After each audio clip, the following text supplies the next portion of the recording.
কেন দিলা হয়েছে তারা বলে ইলিয়াস নাকি গুজব ছড়ায়, ইলিয়াস নাকি সত্যের সাথে মিথ্যা মিশায় পরিবেশন করে। এই বিষয়টা আমরা আজকে বুঝে দেখবো সত্যি সত্যি ইলিয়াস সত্যের সাথে মিথ্যা মিশায় পরিবেশন করে কিনা। তার পাশাপাশি ওই যে যেটা করে না বিলো দ্য বেল্ট, সেই খেলা শুরু করেছে, করতেছে ইলিয়াস নাকি মিলিয়ন মিলিয়ন ডলার ইনকাম করে। ওরে বাবা, ভিডিওর ভিউ থেকে সোশ্যাল ব্লেড নামে একটা সাইট আছে, উঠে গেলে দেখবেন যে এই কোন সাইট কোন ইউটিউব চ্যানেলের কেমন ইনকাম হবার পারে, হ্যাঁ এটা ধারণা দেওয়ার চেষ্টা করে। ওইটা দেখে বাঙালিরা ভাবিছে বা এটা চমৎকার জায়গা পেয়েছি তো, বিশাল প্রচুর জ্ঞান আহরণ করেছি তো, তারপরে উঠি থেকে ওগুলো নিয়ে এসে কপি পেস্ট করে ওই জ্ঞান বিলানোর চেষ্টা করে। যারা অনেকদিন থেকে ইউটিউবিং করেন, ইউটিউব করতে করতে বাল পাকায় ফেলছেন, তারা ইলিয়াসের ভিডিও যদি দেখেন তাহলে বুঝতে পারবেন যে ইলিয়াসের ভিডিও বেশিরভাগ ভিডিওর এই মনিটাইজেশন মানে টাকা আসে না আর কি। এইটা শুধু ইলিয়াস না, সারা দুনিয়া যারা অ্যাক্টিভিজম করে তাদের জন্য এটা একটা বড় সমস্যা। কারণ তাদের ভিডিওতে ভায়োলেন্স থাকে, ভায়োলেন্ট ছবি থাকে, ভায়োলেন্ট ক্লিপ থাকে। এইসব থাকলে যারা ইউটিউবে বিজ্ঞাপন দেয় না পণ্যের, ওইটা বিজ্ঞাপন দিতে রাজি হয় না। ওদের একটা স্ট্যান্ডার্ড আছে, কমিউনিটি স্ট্যান্ডার্ড, ওইটার মধ্যে ভায়োলেন্স ছবি, রক্তপাত ইত্যাদি ইত্যাদি এসব থাকলে ভিডিও মনিটাইজেশন করা যায় না। এটা ছাড়াও ওই দেখেন পুলিশ মার্চ করিচ্ছে, মারিচ্ছে, এই সমস্ত জিনিস থাকলে, মিলিটারি মার্চ করিচ্ছে, রক্তপাত হচ্ছে, এইরকম জিনিস থাকলে কখনোই ওই ভিডিও মনিটাইজেশন করা যায় না। এটা ছাড়াও আরো সমস্যা আছে, সেটা হইতেছে পলিটিক্যাল ভিডিওতে রিপোর্ট হয়, প্রচুর রিপোর্ট হয়, অনেক বেশি যদি রিপোর্ট হয় তাহলে মনিটাইজেশন অফ হয়ে যায়। ইলিয়াস যদি মিলিয়ন মিলিয়ন ডলার কামাইতো তাহলে উবের চালায় তার পেট চালাইতে হইতো না। যারা মেলা চেষ্টা চরিত্র করেছে, ইউটিউবের হবি, ফেসবুকের হবি, মেলা মানুষ চিনবি, যারা যখন পারেনি তখন ওই ঈর্ষা ওটা ঢেলে দেয় ইলিয়াসের উপরে। আপনি চিন্তা করেন যে ছেলেটা সারাদিন আসে উবের চালায় নিজের পেট চালানোর জন্য, কতখানি নির্মম, কতখানি অসংবেদনশীল হইলে, কতখানি প্রতিহিংসা পরায়ণ হইলে এইরকম একটা অপবাদ দেয় একজন অ্যাক্টিভিস্টকে। ইলিয়াসের হয়তো সীমাবদ্ধতা আছে, সবারই আছে, আমারও আছে, কিন্তু বাংলাদেশের প্রশ্নে, বাংলাদেশের স্বার্থের প্রশ্নে, বাংলাদেশের জাতীয় স্বার্থের প্রশ্নে ইলিয়াস কখনো কোথাও কাউকে ছাড় দেবে না। ইলিয়াস ব্যক্তিগত লাভের জন্য দেশের স্বার্থকে কোনোদিন বিকায় দেবে না, এটা বিক্রি করবে না। এই জন্যই দেশের মানুষের অকাতর ভালোবাসা পাইছে। দেশের মানুষ না যখন কাউরে ভালোবাসে এমনি এমনি ভালোবাসে না, সে বুঝে যে কারে ভালোবাসা যায় আর কারে যায় না। অবাক মনে হইতেছে কি, যারা একসময় ইলিয়াসের ভিডিও প্রশংসা করেছিল এখনই তারা উচ্চ কণ্ঠে সমালোচনা করছে। যাই হোক, আসেন আমরা দেখি ইলিয়াসের ভিডিও নিয়ে কথা বলি। আমি আসলে ভিডিওর কন্টেন্ট নিয়ে কথা বলবো না, আমি দেখবো যে এই যে গুজব টুজব বলতেছে, সত্য মিথ্যা মিশানো বলতেছে, ওই বিষয়টাই দেখবো। আসলে আমরা আসলে দেখি সত্য কারে বলে। দেখেন, আমরা যদি ধর্মের দিক থেকে দেখি তাহলে সত্য কই থাকে? সত্য কিন্তু সবসময় খোদাই, ঐশ্বরিক, এটা আদার ওয়ার্ল্ডে থাকে, এটা ঈশ্বরের কাছে থাকে, সৃষ্টিকর্তার কাছে থাকে। আমরা সত্যের নিকটবর্তী হওয়ার চেষ্টা করি। মিডিয়ার কাজ কি সত্য বলা? প্রশ্ন শুনে মনে হতে পারে হ্যাঁ মিডিয়ার কাজ তো সত্য বলাই। আসেন আমরা একটা ঘটনা দিয়ে এই মিডিয়ার সত্য বলার ঘটনাটা দেখি। ওই যে প্রথম আলোর সামনে যে জিয়াফতের ঘটনা ঘটেছিল না, জিয়াফতের দিন কি করেছিল? পুলিশ পিটাইছিল, তাই না? বিনা উস্কানিতে আলো নিভাই দিয়া সবাই পিটায় সরাই দিছিল লাঠিচার্জ কইরা।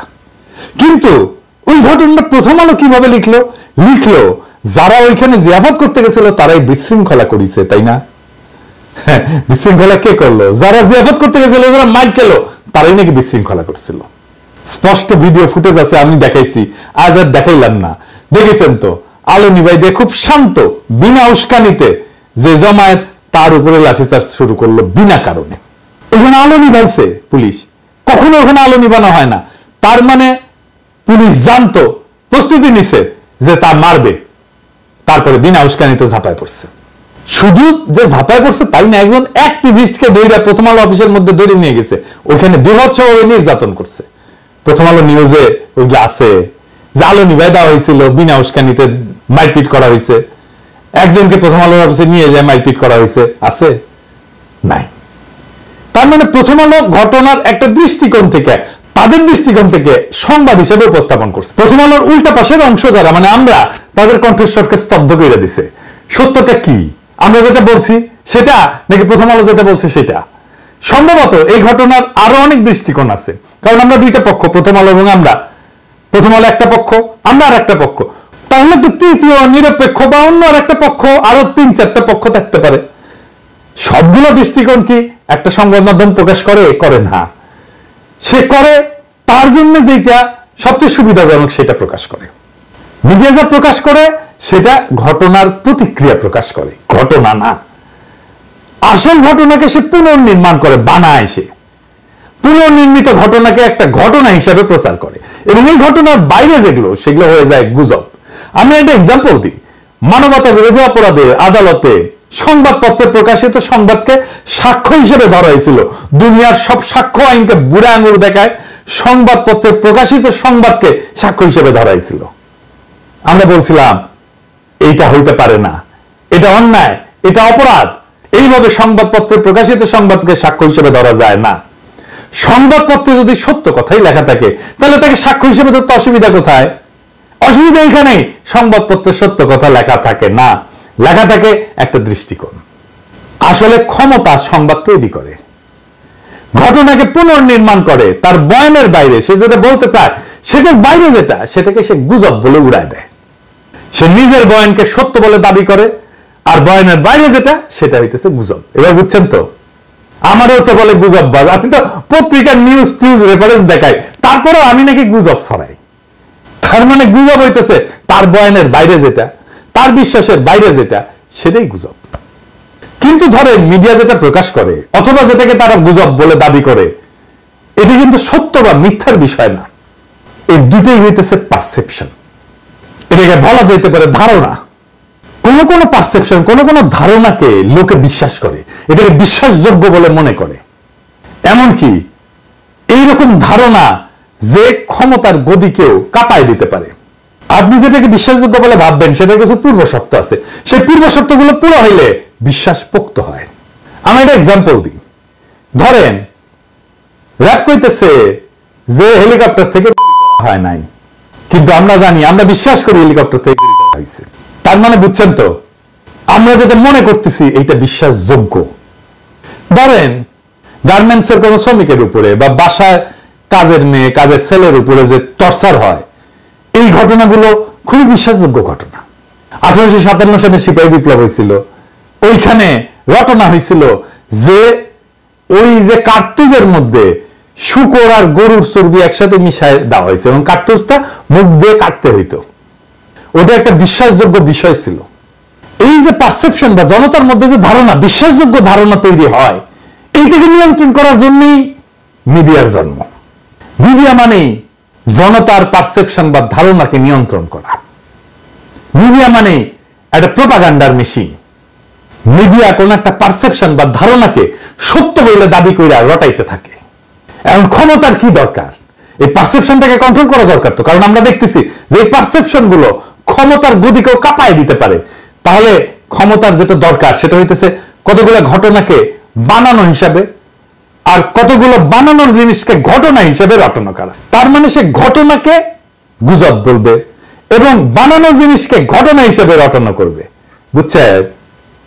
এই যে মিডিয়া, প্রথম আলো, ডেইলি স্টার, যা যা আছে, এই সমস্ত ফর্মাল মিডিয়া, এইটার পারপাস বা উদ্দেশ্য একটাই, সত্য বা মিছা বা গুজব নাম দিয়ে এই কাজটাই করে।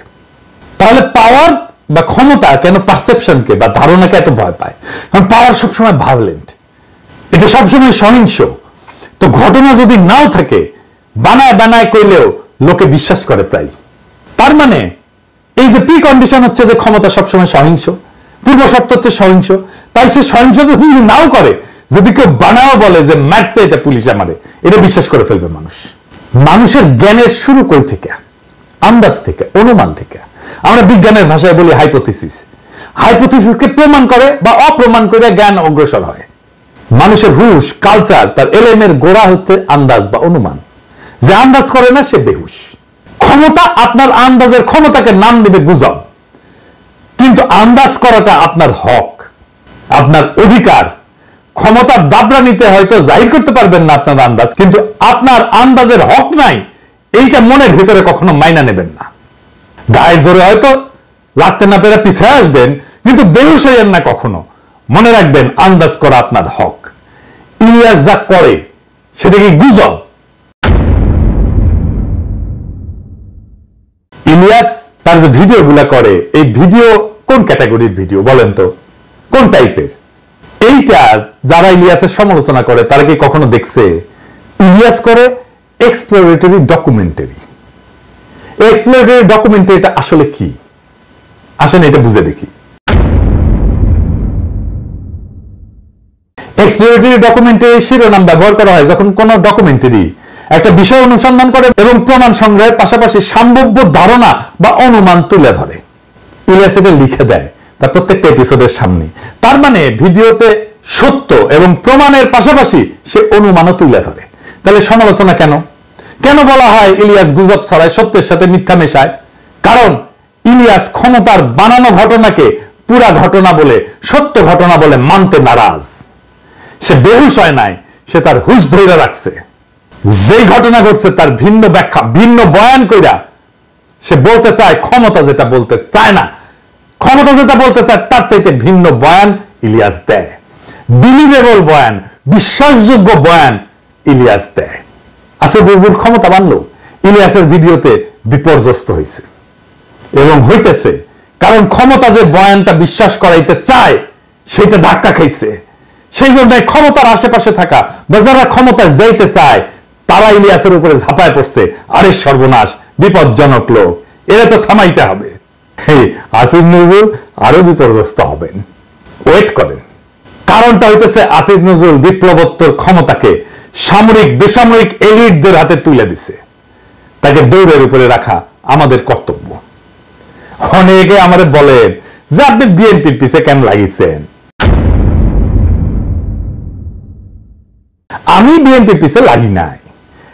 আমার দীর্ঘদিনের পর্যবেক্ষণের ফল হইতেছে বিএনপি তাদেরকে পছন্দ করে যারা ওই যে ওই যে ওই যে ওই যে ওই যে ওই যে ওই যে ওই যে ওই যে সোহাগীর বডিগার্ড, প্রেমিক, হ্যাঁ মুজিব প্রেমিক যারা, তাদেরকে বিএনপি প্রচন্ড প্রচন্ড প্রচন্ড পেন দেয়।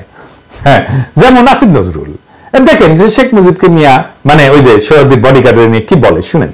এই বই পড়লে মানুষের হতবাক, বিস্মিত, মানে অকল্পনীয় একটা রিয়ালাইজেশন সামনে যাওয়া ছাড়া উপায় নাই। একটা নেতা, এত বড় একটা নেতা বাংলাদেশে জন্ম নিয়েছিল। আমার প্রথম কষ্ট এই বইটা পড়ে যে এত বড় একটা নেতা বাংলাদেশে জন্ম নিয়েছিল, আমরা কোনোদিনও রিয়ালাইজ করতে পারলাম না until the publication of this book. আমি রাজনীতির বই কম পড়ি নাই, বঙ্গবন্ধু নিয়ে যারা লিখেছেন তাদের যে কোনো বইয়ের চেয়ে বঙ্গবন্ধুর নিজের আত্মজীবনী অনেক অনেক বেশি অসাধারণ ইন টার্মস অফ এভরিথিং। সাহিত্য মূল্য বলেন, ইম্পার্শিয়ালিটি বলেন, অবজেক্টিভিটি বলেন, স্টোরি টেলিং ক্যাপাসিটি বলেন। এবং আমি আপনাকে কি বলবো, আমি এই বইটা পড়ে আমার কয়েকবার মনে হয়েছে আমি একটা আর্টিকেল লিখি যে শেখ হাসিনাকে ধন্যবাদ, যিনি এই বইটা আমাদের সামনে হাজির করে দিয়েছেন। দেখেছেন দেখেছেন, আমি তো আর আসিফ নজরুলের মতো মুজিব প্রেমিক হতে পারবো না, পারবো না। তো রাস্তা আছে তাহলে আমার জন্য তো কোনো রাস্তা নাই যে বিএনপি আমাকে প্রচুর পেন দিবে। তা খুঁজতে খুঁজতে খুঁজতে খুঁজতে দেখলাম যারা বিএনপি বাম্বু দেয় তাদেরকে বিএনপি প্রচুর পেন দেয়। যেমন মতিউর রহমান, দেখেন সে কি বলে এই গ্রেনেড হামলা নিয়া। ঘটনার 15 বছর পর এটার বিচার হয়েছে, 19 জন মৃত্যুদণ্ড দেওয়া হয়েছে, 19 জনকে যাবজ্জীবন কারাদণ্ড দেওয়া হয়েছে, আরো অনেককে বিভিন্ন মেয়াদে শাস্তি দেওয়া হয়েছে। এটার বিচার হওয়া দরকার ছিল, উচিত ছিল, সেটা হয়েছে। সেটাতে আমরা সন্তোষ প্রকাশ করি। বিএনপি সরকার বেগম খালেদার নেতৃত্বে তার এই ঘটনার কোনো তদন্ত করতে দেয়নি, বিচার তো দূরের কথা, বরং তারা এই ঘটনাকে উল্টো মুখে প্রচার চালিয়ে এই সব দায় আওয়ামী লীগের উপরে দেওয়ার চেষ্টা করেছিল। শুধু আওয়ামী লীগ না, একই সঙ্গে আমাদের প্রতিবেশী ভারতকে জড়ানোর চেষ্টা করা হয়েছিল। তারা এত সব মিথ্যে তথ্য দিয়ে মানুষকে বিভ্রান্ত করার চেষ্টা হয়েছিল, যেটা একটা অদ্ভুত গল্প কাহিনীকে ছাড়িয়ে যায়। দেখেছেন সে বলে গ্রেনেড হামলায় তারেক রহমানের শাস্তি হয়, সে সন্তোষ প্রকাশ করেছে। গ্রেনেড হামলায় তো সবাই খালাস পেয়ে গেছে, তাই না? তাইলেও কেন সন্তুষ্ট হয়েছিল যে তারেক রহমান একটা সাইজ হয়েছে। এইরকম একটা লোক, এরকম একটা জাউরাক, তাও বিএনপি পছন্দ করে, তাকে বাঁচানোর জন্য করে ঝাঁপে পড়লো সব বিএনপির লোকেরা। আবার দেখেন আসিফ নজরুল কি কয় এই গেল মামলা নিয়ে, এই যে দেখেন এটা নাকি বিএনপির দায়, তার মুখেই শুনেন। যদি আপনি আপনাকে প্রশ্ন করেন যে এটার সাথে কি সরকারের কোনো শীর্ষস্থানীয় মহল জড়িত ছিল কিনা, অবশ্যই ছিল। এটা হতে পারে না, এত বড় একটা আক্রমণ ঘটনা ঘটেছে সরকারের কোনো মহলই জানে না। সেকেন্ড কোয়েশ্চেন, আপনি যদি বলেন বিএনপি কি এই হত্যার ঘটনা 21 আগস্ট আক্রমণ ঘটনা ধামাচাপা দিতে চেয়েছে, অবশ্যই চেয়েছে। তারা জঘন্য রকম ভাবে ধামাচাপা দিতে চেয়েছে, হাস্যকর ভাবে ধামাচাপা দিতে চেয়েছে, এবং অবশ্যই সরকারের কোনো না কোনো সেক্টর জড়িত ছিল। তো আসিফ নজরুল তো এখন আইনমন্ত্রী, তাহলে এই সমাজে মামলার দায় থেকে বিএনপি সবাই খালাস হইলো। আসিফ নজরুল তখন ঠিক বলে থাকে, তাহলে কি এটা ভুল? তাহলে এখন যদি এটা ঠিক হয়, তাহলে আসিফ নজরুল কারে খুশি করার জন্য ওই কথাটা বলছিল? কেসটা কি? তাহলে আসিফ নজরুলকে ডিফেন্ড করার জন্য বিএনপি আগা এসছে, প্রথম আলো মতিউর রহমানকে ডিফেন্ড করার জন্য বিএনপি আগা এসছে কেন? কারণ কি জিজ্ঞেস করেন ওদেরকে।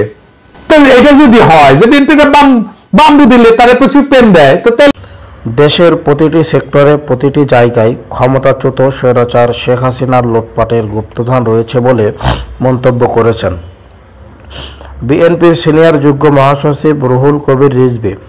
তিনি বলেন, অন্তর্বর্তীকালীন সরকার যদি ঠিকমতো ড্রাইভ দিতে পারে তাহলে এই গুপ্তধনের সন্ধান পাওয়া যাবে।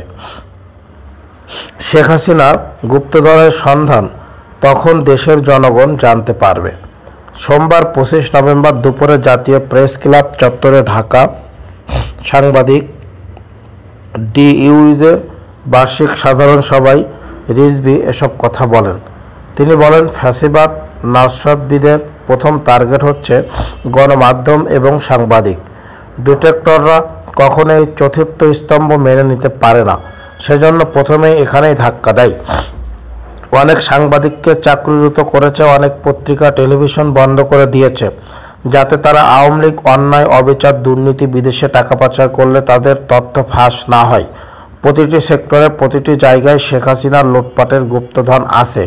রিজভী বলেন, জাতীয় প্রেস ক্লাবকে গণতান্ত্রিকামী মানুষের আশ্রয়ের জায়গা মনে করা হতো। প্রেস ক্লাব ছিল সবসময় সব যুগে ন্যায়ের পক্ষে, যারা কথা বলতো, সরকারের জুলুম নির্যাতনের বিরুদ্ধে রুখে দাঁড়াতো, তাদের আশ্রয়স্থল। ক্রমান্বয়ে ফ্যাসিবাদের থাবা যখন ইউনিয়ন থেকে শুরু করে সব জায়গায় ছড়িয়ে পড়ল, তখন জাতীয় প্রেস ক্লাবও যেন সে থাবার হাত থেকে বাঁচতে পারল না। এই প্রেস ক্লাব থেকে আমাদের দলের মহাসচিব মির্জা ফখরুল ইসলাম আলমগীরকে আটক করা হয়েছিল। তার আটকের পিছনে একজন সিনিয়র সাংবাদিক ইকবাল। প্রিয় দর্শক শ্রোতা, ইতিমধ্যে 21শে আগস্ট গ্রেনেড হামলা তারেক রহমান বাবর সহ সব আসামি খালাস পেল।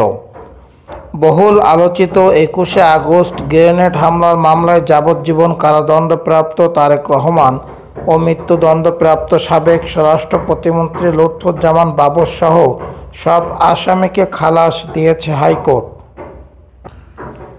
বিচারিক আদালতের রায় বাতিল করে রবিবার 1 ডিসেম্বর বিচারপতি AKM আসাদুজ্জামান ও বিচারপতি সৈয়দ এনায়েত হোসেনের সমন্বয়ে গঠিত হাইকোর্ট বেঞ্চে রায় ঘোষণা করেন। এর আগে 4 দিন মামলাটি শুনানি হয়। শুনানি শেষে রায়ের জন্য আজকের দিনটি ধার্য করা হয়েছিল। আদালতে রাষ্ট্রপক্ষ শুনানিতে ছিলেন deputy attorney general Mohammad Jasim Sarkar, Rasel Ahmed এবং সহকারী অ্যাটর্নি জেনারেল লাবনী আক্তার। আব্দুস সালাম পিন্টু সহ দণ্ডিত বেশ কয়েকজনের পক্ষে শুনানি করেন সিনিয়র আইনজীবী SM শাহজাহান। এছাড়া লুৎফুজ্জামান বাবর সহ আরও 3 আসামির পক্ষে শুনানি করেন আইনজীবী মোহাম্মদ শিশির মনির। এছাড়াও বিএনপি নেতৃবৃন্দের পক্ষে ছিলেন অ্যাডভোকেট জয়নুল আবেদিন, ব্যারিস্টার ফাইসাল কামাল, আরও অনেকে। প্রিয় দর্শক শ্রোতা, ইতিমধ্যে ব্যারিস্টার লুৎফুজ্জামান বাবর, তারেক রহমান এরা সবাই মুক্তি পেল। আপনাদের এখানে মন্তব্য কমেন্ট করে জানাবেন এবং আপনাদেরকে অবশ্যই বলবো আমাদের চ্যানেলটি সবাই বেশি বেশি সাবস্ক্রাইব করবেন। এখানে আমরা প্রতিবাদী রাজনৈতিক বিভিন্ন ভিডিও শেয়ার করে থাকি বিভিন্ন জনের। অবশ্যই আপনারা সবাই আসবেন, আমাদের চ্যানেলটি দেখবেন এবং সাবস্ক্রাইব করবেন। সকলকে অসংখ্য ধন্যবাদ, আমাদের সাথে থাকবেন। সবাই ভালো থাকবেন, সুস্থ থাকবেন, আমাদের চ্যানেলটি সাবস্ক্রাইব করবেন। সকলকে অসংখ্য ধন্যবাদ। এবং তারেক রহমান এবং লুৎফুর রহমান বাবরকে নিয়ে যদি কিছু বলার থাকে অবশ্যই কমেন্ট করবেন। ধন্যবাদ। প্রিয় দর্শক শ্রোতা, ইতিমধ্যে বাংলাদেশ কঠিন সময় পার করছে এমনটা মন্তব্য করেছেন ডক্টর মোহাম্মদ ইউনূস। বর্তমানে বাংলাদেশ কঠিন সময় পার করছে বলে জানিয়েছেন অন্তর্বর্তী সরকারের প্রধান উপদেষ্টা ডক্টর মোহাম্মদ ইউনূস। তাই অতীতের যে কোনো সময়ের চেয়ে ঐক্যবদ্ধ থাকতে আহ্বান জানান তিনি। বুধবার 4 December defence services command and staff college complex national defence course 2024 এবং আর্ম ফোর্সের ওয়ার কোর্স 2024-এর কোর্স সমাপনী অনুষ্ঠানে সার্টিফিকেট প্রদান শেষে এ আহ্বান জানান তিনি। ডক্টর ইউনূস বলেন, বৈশ্বিক ও কৌশলগতভাবে এখন কঠিন সময় যাচ্ছে, বাংলাদেশের ব্যতিক্রম নয়। অতীতের যে কোনো সময়ের তুলনায় দেশবাসীকে ঐক্যবদ্ধ থাকতে হবে। এ সময় প্রধান উপদেষ্টা সফলতার সাথে কোর্স সম্পন্ন করার জন্য ন্যাশনাল ডিফেন্স কোর্স 2024 এবং আর্মড ফোর্সের ওয়ার কোর্স 2024-এ অংশগ্রহণকারী সকলকে অভিনন্দন জানান। জাতীয় নিরাপত্তা নিশ্চিতকল্পে এনডিসির উচ্চমান সম্পন্ন পাঠ্যক্রমে রাষ্ট্রের বিভিন্ন গুরুত্বপূর্ণ বিষয়াদি অন্তর্ভুক্ত থাকায় প্রধান উপদেষ্টা গভীর সন্তোষ প্রকাশ করেন। এবছর ন্যাশনাল ডিফেন্স 2024-এ 95 জন কোর্স মেম্বার অংশগ্রহণ করেন, যার মধ্যে রয়েছেন বাংলাদেশ সশস্ত্র বাহিনীর 46 জন, বেসামরিক প্রশাসনের 16 জন এবং 18টি বন্ধু প্রতিম দেশসমূহের 33 জন সদস্য। অপরদিকে বাংলাদেশ সেনা, নৌবাহিনী, বিমান বাহিনী থেকে 55 জন course member armed forces war course 2024 সফলতার সাথে সম্পন্ন করেন। প্রিয় দর্শক শ্রোতা, ইতিমধ্যে ডক্টর ইউনূসের এই মন্তব্য আপনাদের কেমন লাগলো অবশ্যই কমেন্ট করবেন এবং সবাই বেশি বেশি করে শেয়ার করবেন। সকলকে অভিনন্দন, সকলে ভালো থাকবেন, সুস্থ থাকবেন। আসসালামু আলাইকুম ওয়া রাহমাতুল্লাহি ওয়া বারাকাতুহু।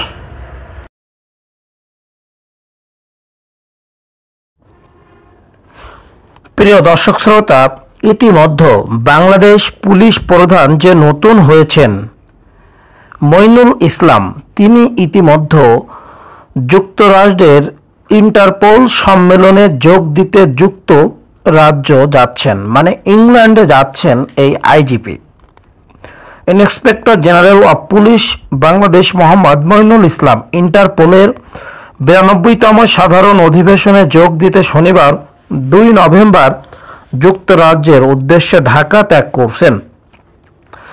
আইজিপি সম্মেলনে 2 সদস্যের বাংলাদেশ প্রতিনিধি দলের নেতৃত্ব দেবেন। প্রতিনিধি দলের ওপর সদস্য হবেন